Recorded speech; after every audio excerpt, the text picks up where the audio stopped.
구내염이라고 하면 그냥 뭐 염증? 좀 막연하지 않습니까? 일단 네. 뭐 진단명 자체 입구의 안내의 염증이니까 입안에 생기는 염증의 구내염 이렇게 해서 보통 알보칠이 이제 모든 구내염의 이제 제일 좋은 치료다. 그럼 이제 구내염도 종류가 뭐 다양하지 않겠습니까? 네. 근데 이게 되게 입안은 네. 뭐 상처가 생겨도 지금도 잘 나지 않습니까? 그렇죠. 이게 아까 말씀하신 그 궤양성 네. 아니면 뭐 수포성 네. 뭐 이런 이제 이게 구내염들은 치료 방법이다 이렇게 얘기를 하니까 이게 사실 거의 뭐 조선시대 이제 우리가 4차 혁명 시대에 지지고만 있을 수는 없다. 그렇죠. 근데 지금까지도 원인을 모른다. 우리 정확한 원인은 드러나지 않았습니다. 네.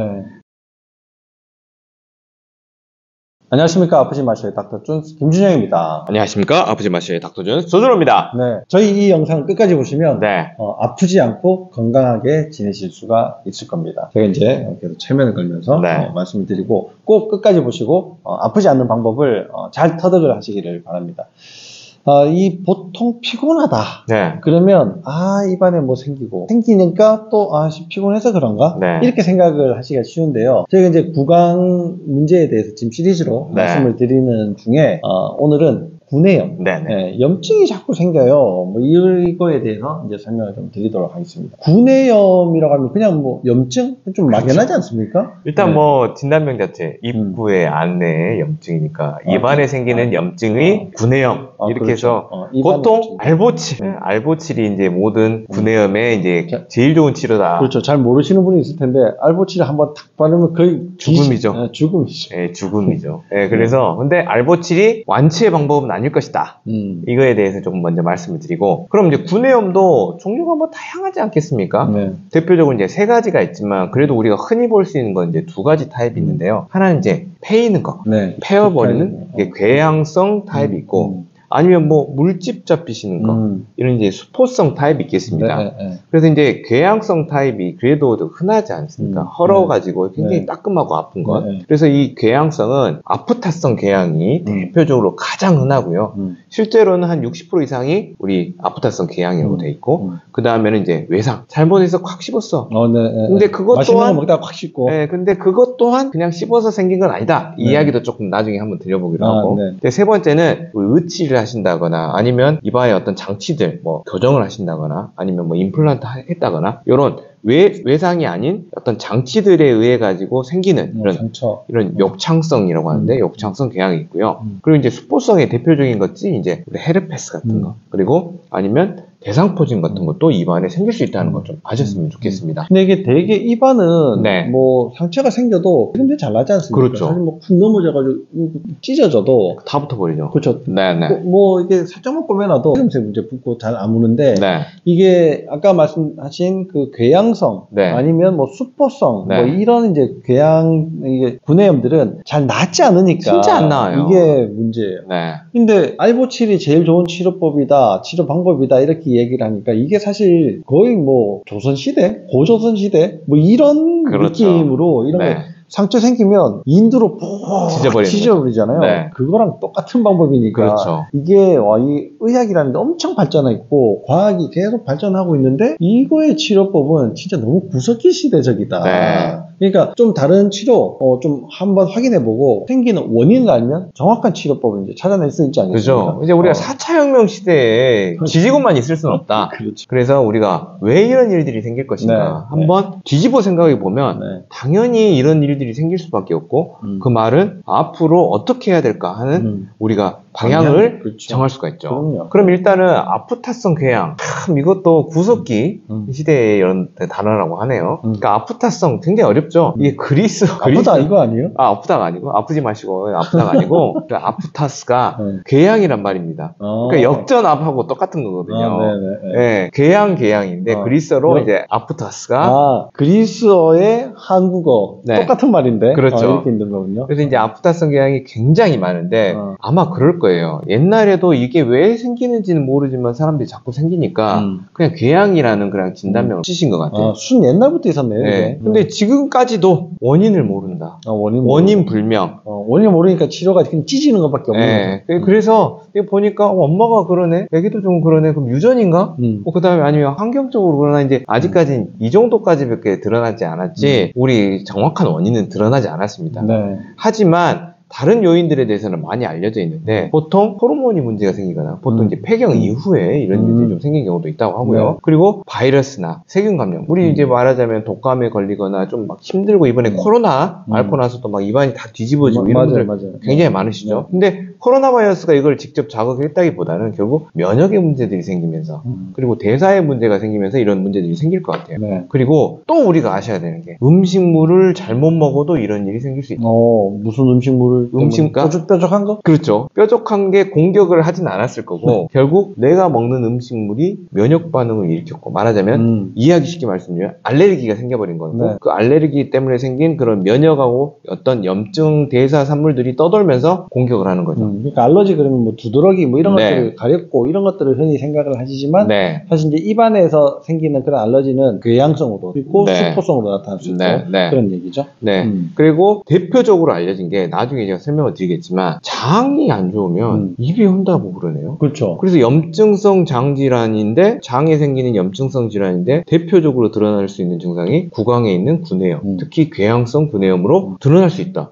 그래서 입이 막 헐어가지고 알보칠로 지지고 있을 게 아니라 장을 더 보셔야 된다. 그럼 장이 어떠진다고 장이 좋아지는 게 아니니까. 그죠. 그래서 그 말은 그거죠. 이 궤양성, 특히 이 특징들이 뭐냐면 재발을 너무 자주 하지 않습니까? 쉴 수 없이 재발한다는 건데, 그 말은 조절이 되지 않는 원인이 계속 있다는 거고, 그 조절이 되지 않는 원인이 장에 있을 가능성이 많다. 그럼 왜 장이 문제가 될까도 조금 이따가 이야기를 한번 우리가 좀 나눠봤으면 좋겠어요. 보통 전형적으로는 이제 때부터 생긴다고 알려져 있고 수십 년에 걸쳐서, 그냥 한두 번이 아니고 수십 년에 걸쳐서 재발을 하고, 특히 때 15세, 10세 이 하에서 생겼을 경우에는 자가면역하고 관련된 문제, 그러니까 조금 심각하게 전신에 있어서의 염증 반응이 생길 수 있으니까 꼭 눈여겨봐 주셨으면 좋겠어요. 이 자가면역이 사실 장 문제거든요. 그렇죠. 그러다 보니까 지금 아까 이제 이거 궤양이 장 문제다 이거 말씀하신 거랑 또 맞아 떨어져요. 그렇죠? 장의 문제를 앓고 있으니까 이게 구강 궤양부터 시작을 했지만 결국 더 진행을 하게 되면 장이 많이 더 망가지고, 그러면 또 자가 면역으로 이어지고 이런 거죠. 근데 그걸로 또 끝나지가 않는다는 사실. 결국 신경의 문제, 뇌 문제까지 생길 수 있고, 피부 뒤집어지는 건 기본이죠.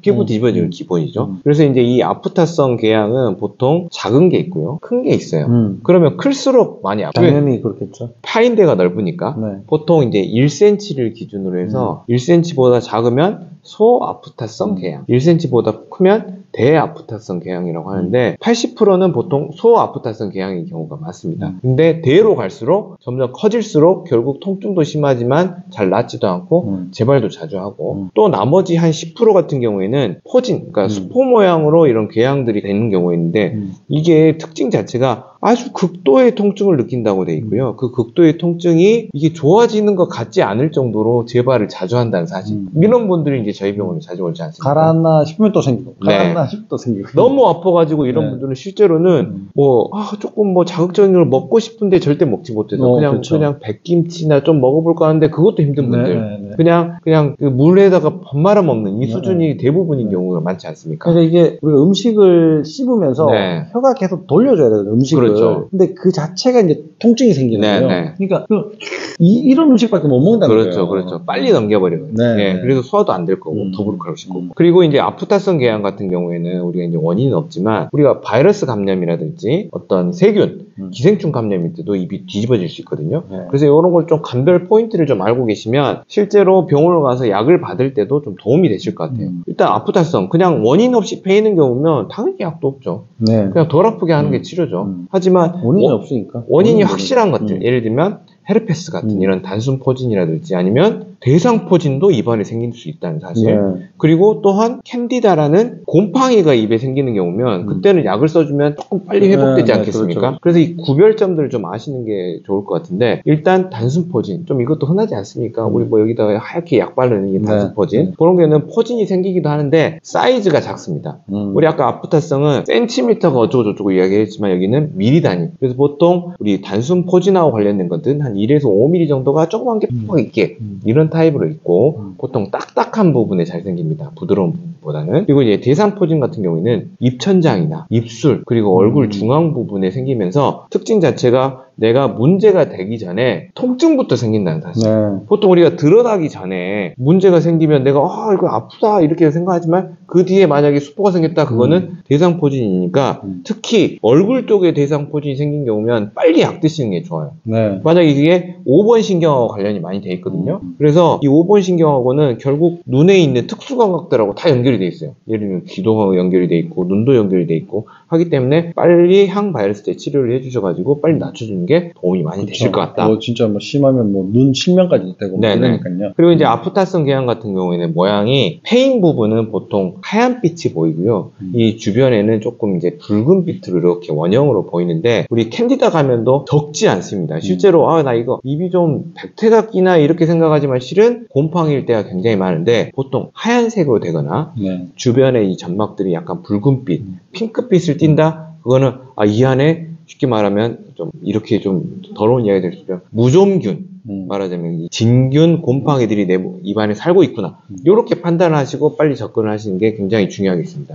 근데 왜 이 말씀을 드리냐면, 우리가 자꾸 반복이 될 때 병원 가면은 입 안에 염증을 줄이기 위해서 스테로이드 약으로 가글을 시키는 경우가 있거든요. 근데 이런 진균 감염에다가 가글을 해버리면 갑자기 더 나빠질 수가 있거든요. 그래서 본인이 이런 포인트들을 잘 알고 계시는 게 굉장히 중요할 것 같아요. 근데 이게 뭐 사실 내가 거울을 보면서 막 이렇게 진단을 해가지고 뭐 하기보다도 이게 한 3일을 넘어가면 일단 병원 가보는 게 좋아요. 그렇습니다. 아프다 그러면 내가 이걸지 아프단가? 대상포진이니까 이걸 구별하시라는 얘기가 아니라 이런 여러 가지 원인들이 있으니까 아무거나 함부로 쓰지 마시고 한 3일 정도 계속 아프다 그러면 빨리 병원 가셔가지고 원인 찾아라.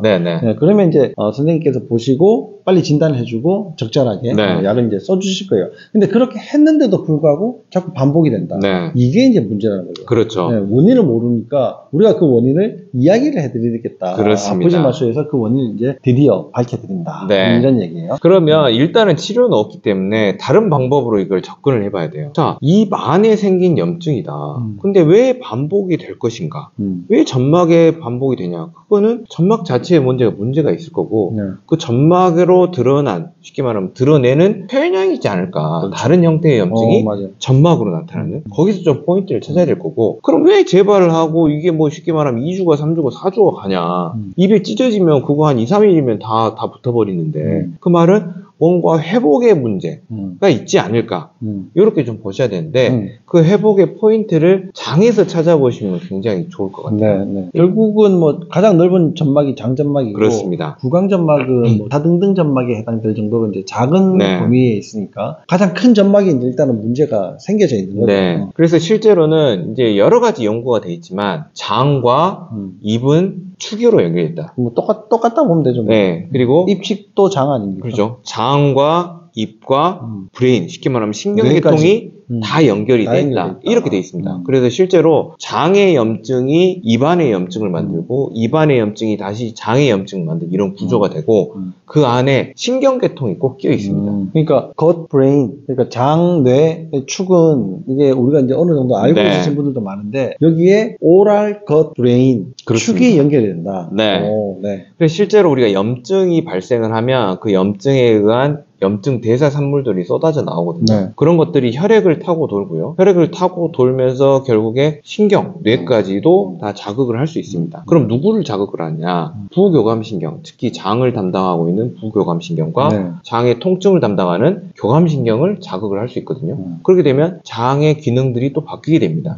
근데 어떻게 좋은 방향으로 되는 게 아니라 점점 악화되는 방향으로 가지 않겠습니까? 그 악화되는 방향이 다시 장 환경을 나쁘게 만들면 거기에 있는 세균이나 이런 환경들 자체가 다시 입에 영향을 주는 이런 구조가 될 수 있고요. 그러면 우리 몸에 장에도 문제가 생기고 입에도 문제가 생겼으니까 결국엔 이런 것들이 스트레스 상황이지 않겠습니까? 그럼 스트레스 상황이면 또 호르몬이 움직여요. 이 코티졸이라는 호르몬을 움직이면서 스트레스 호르몬이. 네, 그 면역 자체를 떨어뜨리는 방향으로 갈 수밖에 없다는 거죠. 네. 그래서 세 가지를 생각을 해보셔야 돼요. 1번, 우리 몸에 이미 미세염증이 많은 사람이면 조그만 문제가 와도 금방 입안에 구내염 형태로 드러나 버릴 것이다. 요 관점. 두 번째는 이 중간에 신경축이 있다. 근데 어떤 신경축이다? 자율신경축이 끼어있기 때문에 자율신경을 방해하거나 유해하게 만드는 요소가 있으며 금방 또 신경이 자극이 되면서 장 문제를 일으키고 장 문제가 다시 입안의 문제를 일으킬 수 있을 것이다. 그리고 세 번째는 스트레스가 넘쳐나면 결국 스트레스 조절 호르몬인 코티졸이 움직이는데 코티졸이 결국 면역 반응들을 자꾸 문제를 일으키기 때문에 내 몸 안에 있는 스트레스가 이미 물잔에 가득 차 있으면 한두 방울의 물만 넣어도 넘쳐버릴 것이다. 요 세 가지 관점으로 좀 보시면 되는데 그 가운데 장과 자율신경에 관련된 척추가 있다. 그러니까요.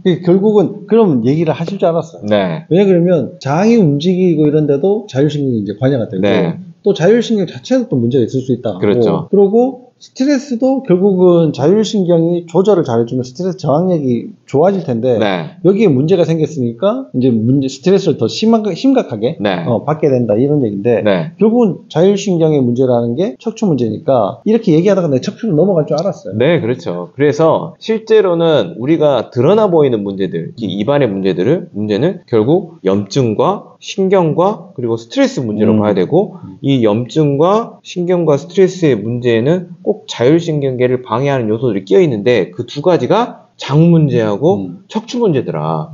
근데 그게 알보치를 바른다고 척추 문제가 좋아져요? 장이 좋아지니까? 네. 그래서 우리가 이 다음 편에서는 케이스를 통해서 이 장 문제하고 척추 문제가 어떻게 관여가 되어 있는지를 한번 실예를 통해서 한번 이야기를 나누면서 이 부분을 조금 더 풍성하게 만들어보는 게 좋겠습니다. 이 지금 이제 강의를 막 했는데 이런 원인들을 사실 아무도 이야기를 안 했단 말이에요. 이런 원인들에 대해 가지고 실제 사례를 보면 진짜 많네. 이렇게 이제 생각을 하실 수가 있을 겁니다. 이렇게 하나하나씩 원인을 찾아가다 보면 여러분들이 더 이상 아파서 받는 그런 고통에서부터 해방될 수 있다. 이걸 이제 아프지 마시면서 잘 설명을 드리겠다 이런 내용입니다. 그러면 2부 케이스로 이제 넘어가서 여러분들에게 실제 사례를 보면서 그런 이론들이 맞나? 우리가 이제 막 얘기했지만 이론들이 맞는지 아닌지 확인해 보시기를 바랍니다.